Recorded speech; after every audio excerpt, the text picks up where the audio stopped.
नमस्कार, good evening. स्वागत है आप सबका। मैं पुनीत पाठक और हमारे तमाम साथी आज आपको टॉप 5 में जिन 5 बड़ी खबरों का अपडेट देने वाले हैं, शुरुआत आज उसी से करते हैं। आइए शुरू करते हैं आज का टॉप 5।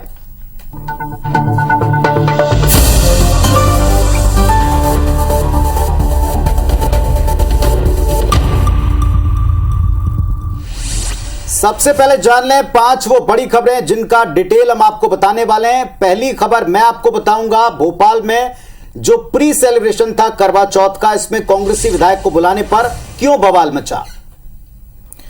और मैं राहुल सौमित्र आपको बताऊंगा आईटी एक्ट की धारा 66A पर मध्य प्रदेश में कोहराम क्यों मचा है। और मैं रुमाना अलवी आपको बताऊंगी कि एमपी में गन कल्चर पर IBC 24 की खबर का हुआ बड़ा असर। और मैं राहुल सिंह आपको बताऊंगा कि छत्तीसगढ़ में फिर गहराया कोयला संकट, बिजली कटौती से हो रही है दिक्कत। चलिए, और मैं श्रवण तंबोली आपको बताऊंगा कि बिलासपुर में त्योहारी सीजन में क्यों परेशान हो रहे हैं लोग। चलिए, तो इन खबरों पर डिटेल आपको देंगे। टॉप 5 की शुरुआत करते हैं और इसका डिटेल देने के लिए हमारे साथ आज हमारे 5 रिपोर्टर साथी जुड़ गए हैं। ये पांचों रिपोर्टर साथी आपको फील्ड से बताएंगे इन खबरों का पूरा डिटेल, पूरी तफसील। शुरुआत करते हैं पहली खबर के साथ। पहली खबर मध्य प्रदेश की राजधानी भोपाल से है। करवा चौथ का सेलिब्रेशन 3 साल के बाद बड़े धूमधाम से सार्वजनिक तौर पर भी कई मंचों पर मनाया जा रहा है, लेकिन मध्य प्रदेश की राजधानी में इस पर सियासत दिखी। महिलाओं ने प्री करवा चौथ का एक सेलिब्रेशन किया जिसमें कांग्रेस विधायक आरिफ मसूद को बुलाया गया। इनके शामिल होने पर न बात बीजेपी को हजम हुई न भगवा ब्रिगेड को। आरिफ मसूद और आयोजकों के खिलाफ बीजेपी भगवा ब्रिगेड खुलकर मैदान में आ गए। कई गंभीर आरोप लगा दिए, लव जिहाद तक का एंगल इसमें जोड़ा, कई नसीहतें इनको दे दी। ये तक कहा कि पत्नी के साथ शामिल होते तो बेहतर होता। इसके ऊपर अब एक बहस छिड़ गई है। कांग्रेस पार्टी इस पूरे मुद्दे के ऊपर बेवजह की राजनीति करने का आरोप लगा रही है। देवास सांसद महेंद्र सोलंकी ने भी ट्वीट किया, ऐसी नादानी लव जिहाद को बढ़ाती है, यह भी वो कह रहे हैं।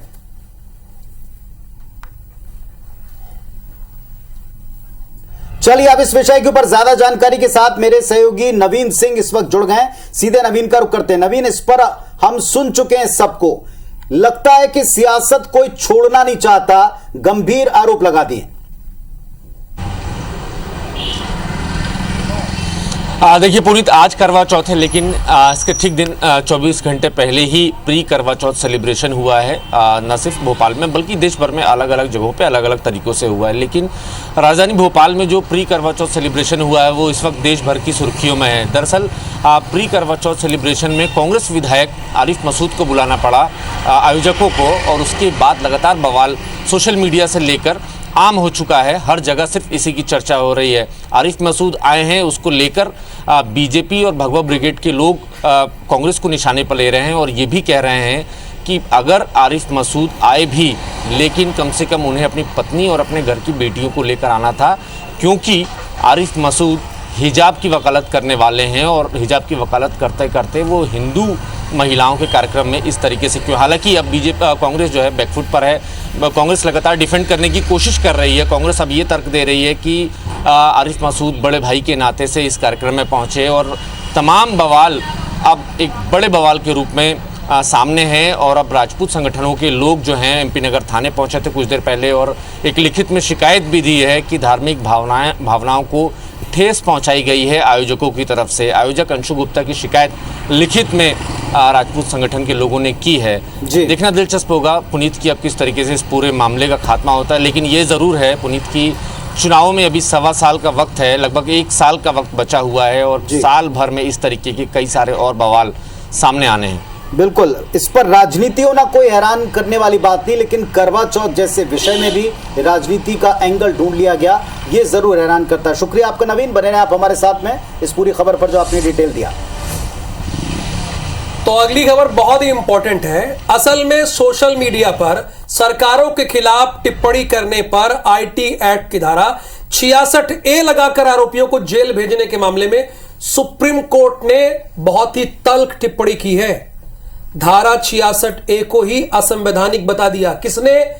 सबसे बड़ी अदालत, देश की सबसे बड़ी अदालत ने बता दिया कि यह असंवैधानिक है। इसके बाद क्या शुरू हो गई? जाहिर सी बात है, सियासत शुरू हो गई है। मध्य प्रदेश में इस धारा के तहत सबसे ज्यादा प्रकरण दर्ज किए गए हैं। अब नेता प्रतिपक्ष डॉक्टर गोविंद सिंह ने इसे सरकार की हिटलरशाही नीति बताया है। उन्होंने कहा है कि आईटी एक्ट की धारा 66A के तहत जितने भी आरोपी बनाए गए हैं उन्हें फरियादी के तौर पर कांग्रेस पार्टी कानूनी मदद देगी। विपक्ष के आरोपों पर सुप्रीम कोर्ट की तल्ख टिप्पणी पर सारंग का कहना है कि उन्हें इस मामले की जानकारी नहीं है। यानी आप माननीय मंत्री हैं, आप पूरे मध्य प्रदेश को बताते हैं और आपको पता नहीं है। बड़ी हैरानी है। मंत्री जी का नाम विश्वास सारंग है, जिन्हें पता नहीं है कि माननीय सुप्रीम कोर्ट ने क्या टिप्पणी दी। उन्हें IBC 24 देखना चाहिए। बहरहाल सत्येंद्र पूरी जानकारी देंगे। बताइए सत्येंद्र, विस्तार से।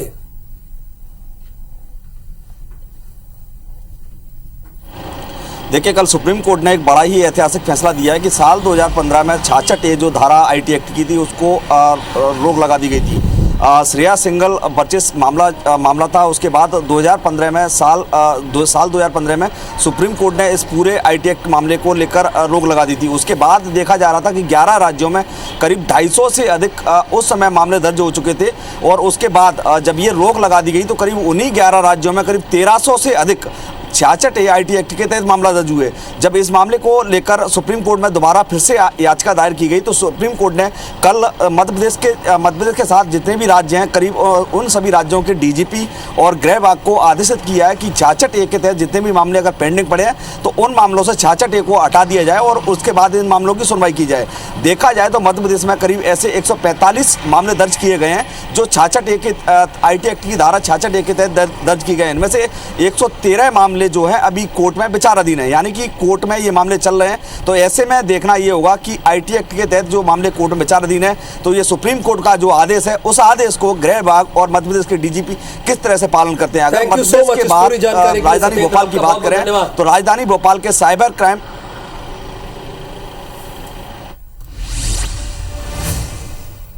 तो बता दें कि मध्य प्रदेश में गन कल्चर पर IBC 24 की खबर का बड़ा असर हुआ है। IBC 24 ने प्रमुखता से खबर को दिखाया था।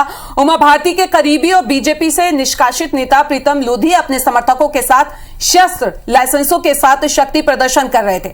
यह वीडियो IBC 24 पर दिखाए जाने के बाद कलेक्टर ग्वालियर कौशलेंद्र विक्रम सिंह ने सभी बंदूक के लाइसेंस को सस्पेंड करने के आदेश दे दिए हैं। वीडियो के आधार पर उन लोगों को चिन्हित किया जा रहा है जिन्होंने बंदूक के साथ दशहरा मिलन समारोह में प्रदर्शन किया था। दशहरा मिलन कार्यक्रम ग्वालियर के जलालपुरा में तलवार वाले हनुमान मंदिर परिसर में हुआ था। और क्या है पूरा मामला और कैसे खबर का असर हुआ, इस जानकारी के लिए हमारे संवाददाता नासिर हमसे जुड़ गए हैं। नासिर, एक बार फिर से IBC 24 की खबर का असर हुआ, प्रमुखता से हमने खबर को दिखाया था। बिल्कुल जाहिर सी बात है, IBC 24 ने खबर को दिखाया जिसके बाद बड़ा एक्शन प्रशासन ने लिया है। कलेक्टर कौशलेंद्र विक्रम सिंह ने IBC 24 से बात करते हुए कहा है कि जो वीडियो IBC 24 ने दिखाया उसके बाद जितने भी शस्त्र लाइसेंस थे उस जगह पर जो लोग प्रदर्शन कर रहे थे उनकी पूरी रिपोर्ट मांगी गई है। उसके बाद उनको निलंबित करने का जो काम है वो करेंगे। उन्होंने इस पूरे मामले को लेकर SP से भी रिपोर्ट तलब की है जिसमें वो जो वीडियो है जो वायरल हो रहा है जो IBC 24 ने दिखाया है उस वीडियो को के तहत उन लोगों की जानकारी जुटाई जाएगी जो लोग प्रीतम लोधी के उसमें पहुंचे थे और उन्होंने शस्त्र लाइसेंस का प्रदर्शन किया। लेकिन सबसे बड़ा सवाल यही है कि बीजेपी से निष्कासित होने के बाद प्रीतम लोधी लगातार सुर्खियों में बने हुए हैं, सरकार के खिलाफ बोल रहे हैं और इसके साथ ही एक बड़ा शक्ति प्रदर्शन उन्होंने अपनी ताकत को दिखाने के लिए दशहरा मिलन समारोह में किया। उन्होंने बड़ी संख्या में लोगों को बुलाया, युवाओं को बुलाया और उनसे कहा कि शस्त्र उठाइए, घुमाइए, उनकी पूजा करिए, कोई आपको डर नहीं है। अगर आपका बंदूक का लाइसेंस जल्दी कार्रवाई की जाएगी। तमाम जानकारी के लिए नासिर आपका बहुत बहुत शुक्रिया, बने रहे हमारे साथ। चलिए बात करते हैं छत्तीसगढ़ में कोयले के संकट की। तो एक बार फिर त्योहार के वक्त ये स्थिति बनती नजर आ रही है। छत्तीसगढ़ में बिजली कंपनियों ने दिवाली के पहले मेंटेनेंस के नाम पर अभी से बिजली की अघोषित कटौती शुरू कर दिया है। दिवाली के त्योहार पर अतिरिक्त बिजली देकर दूसरे राज्यों को रोशन करने वाला छत्तीसगढ़ इस बार खुद त्योहार पर बिजली संकट से जूझ रहा है। दरअसल कोयले का संकट इस समय पावर प्लांटों पर हावी है। छत्तीसगढ़ में बिजली कंपनी के 3 प्रमुख पावर प्लांट हैं और तीनों के पास औसतन 5 दिन का ही कोयला बचा हुआ है। तो दिवाली के दौरान अतिरिक्त बिजली की मांग अगर आती है तो बिजली कंपनी के पास उत्पादन बढ़ाने का विकल्प नहीं होगा और उसे या तो लोड शेडिंग करनी होगी या फिर बाहर से बिजली खरीदनी होगी।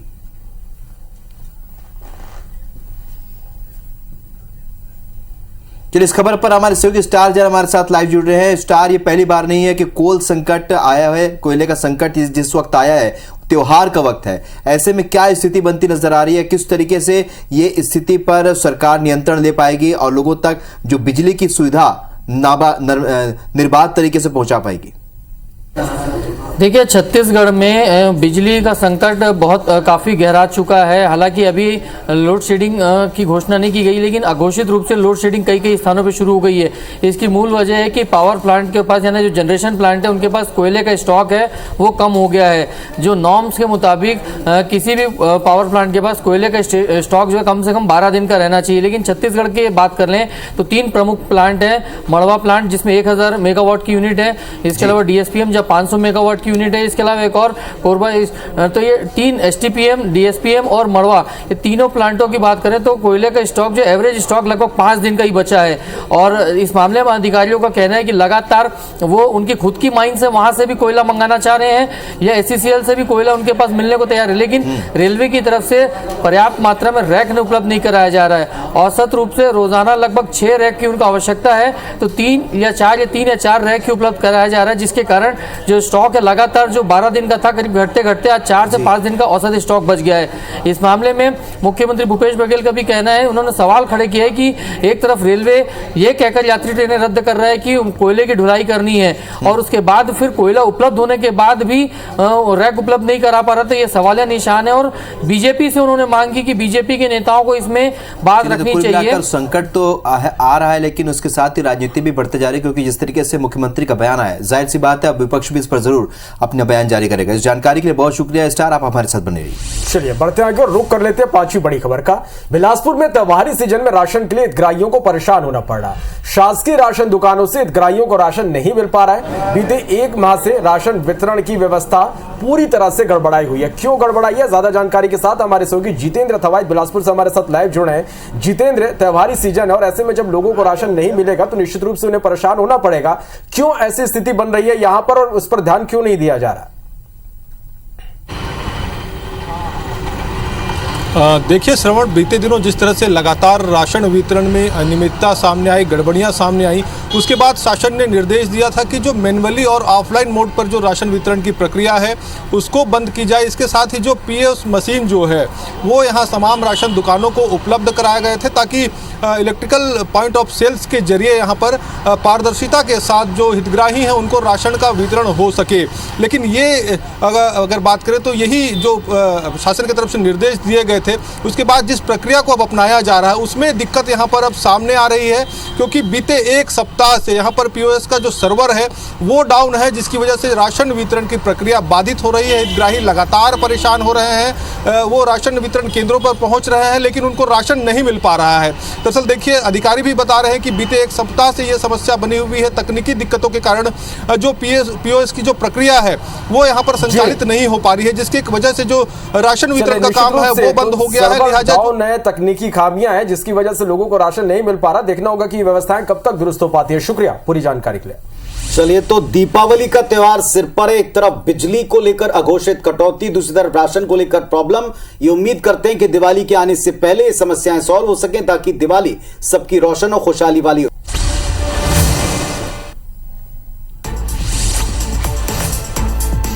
भिंड से बीजेपी के जनपद उपाध्यक्ष शैलेंद्र सिंह का वीडियो वायरल हो गया है। बरेठा टोल प्लाजा पर लगे जिलाध्यक्ष का पोस्टर उखाड़ा, पोस्टर पर पेशाब भी किया।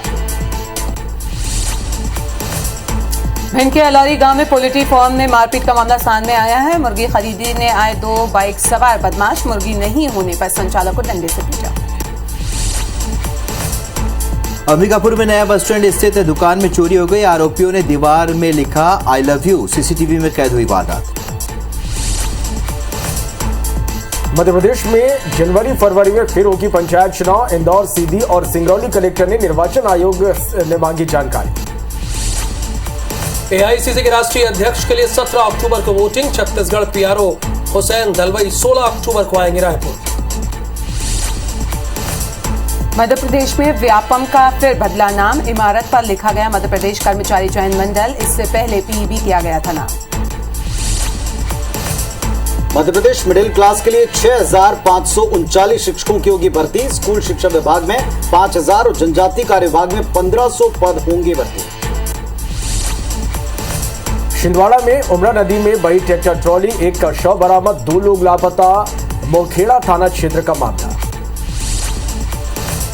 खरगोन में बस की टक्कर से युवक की मौत, हादसे के बाद ड्राइवर मौके से फरार। जैतापुर थाना क्षेत्र का मामला। मुरैना में युवक के अपहरण के आरोपी गिरफ्तार, बदमाश ने मांगी थी 10 लाख की फिरौती। भोपाल के निशादपुरा में चरित्र शंका पर पत्नी की हत्या, बट और चाकू से किए कई बार।